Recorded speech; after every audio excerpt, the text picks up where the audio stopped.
السلام علیکم ورحمۃ اللہ وبرکاتہ۔ کچھ ایسا لگ رہا ہے خبروں سے جیسے والد محترم اللہ کو پیارے ہو گئے ہوں۔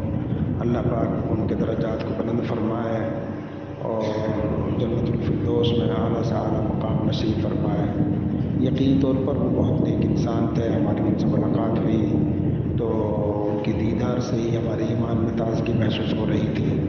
پھر آپ جو اخلاق ہیں ماشاءاللہ، مولانا عبدالمجید صاحب ہیں، آپ ہیں، پھر آپ کی اولاد ہے، سبھی سیدھے راستے پر، ایمان یقین کے راستے پر گامزن ہیں۔ یہ سب ان کے لیے صدقہ جاریہ ہے۔ جو عمر طبعی ہوتی ہے اللہ تعالیٰ کی طرف سے، وہ ایمان اور اعمال صالحہ کے ساتھ ان کی گزری ہے۔ اس لیے اللہ سے بہتر امید، بہت بہتر امید کر سکتے ہیں کہ یقینی طور پر اللہ تعالیٰ نے ان کو بہت بڑا درجہ دیا ہوگا۔ میں دعا کرتا ہوں اللہ پاک آپ حضرات کو صبر جمیل نصیب کرے اور آخرت میں اس کا اچھا سے اچھا اجر اللہ تعالیٰ آپ حضرات کو نصیب کرے۔ السلام علیکم۔